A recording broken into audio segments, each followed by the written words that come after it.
ભારતમાં ટૂંક સમયમાં પ્લાસ્ટિક એટલે કે પોલિમર કરન્સી નોટ જોવા મળી શકે છે।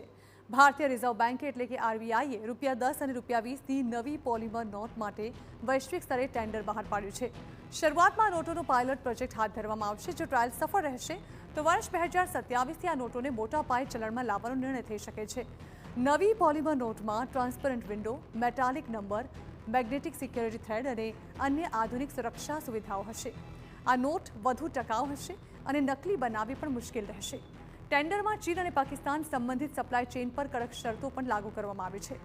વિશ્વના 50થી વધુ દેશોમાં પોલિમર નોટનો ઉપયોગ થઈ રહ્યો છે, ત્યારે આરબીઆઈ હાલમાં પ્રસ્તાવના ફાયદા અને સુરક્ષાનું મૂલ્યાંકન કરી રહી છે।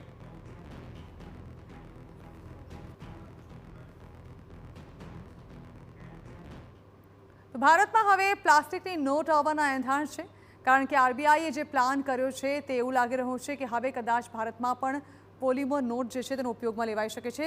ફોલ ગ્રાફિક્સના માધ્યમથી સમજવાની કોશિશ કરીએ તો ₹10 અને ₹20ની પોલિમર નોટ માટે ગ્લોબલ ટેન્ડર જાહેર કરવામાં આવ્યું છે, જેના માટે સૌથી પહેલાં તો એક પાયલટ પ્રોજેક્ટ શરૂ કરવામાં આવશે। આરબીઆઈએ આ પ્લાન બનાવ્યો છે, જેમાં શરૂઆતમાં મર્યાદિત પ્રમાણમાં તેનો ટ્રાયલ થશે। જો કે સવાલ એ થઈ રહ્યો છે કે આખરે તે ક્યારે આવશે।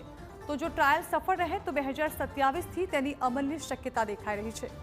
તેને એક હાઈ સિક્યોરિટી તરીકે જોવામાં આવી રહી છે, કારણ કે ટ્રાન્સપરન્ટ વિન્ડો, મેટાલિક નંબર હશે, મેગ્નેટિક થ્રેડ સહિત અનેક સુરક્ષા ફીચર્સ તેના છે, એટલે કે તેના નકલીના કારોબાર પર રોક લાગી શકે છે। તો સાથે જ તે પ્લાસ્ટિકની હોવાને કારણે વધુ ટકાઉ માનવામાં આવી રહી છે, જે કાગળની નોટ કરતાં લાંબા સમય સુધી ચાલશે અને તેનાથી નકલી નોટ પર રોક લાગશે। પોલિમર નોટની નકલ કરવી વધુ મુશ્કેલ હશે।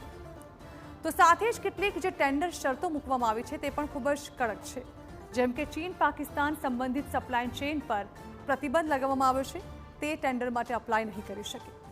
તો એવું નથી કે પહેલીવાર ભારતમાં તેનો પ્રયોગ થશે, વિશ્વમાં તેનો ઉપયોગ થઈ રહ્યો છે, જેમાં 50થી વધુ દેશોમાં પહેલાથી જ પોલિમર કરન્સી પ્રચલિત છે। તો હવે ભારતમાં પણ એંધાણ વર્તાઈ રહ્યા છે કે હવે આ કરન્સી ભારતમાં પણ શરૂ કરવામાં આવે, જો કે હજી તે ફ્યુચરની વાત છે। તો આ સાથે જ ફિકર આપની અહીં સમાપ્ત કરીશું અને વધુ સમાચારો વિસ્તારથી જોવા માટે આપ જોતા રહો TV9।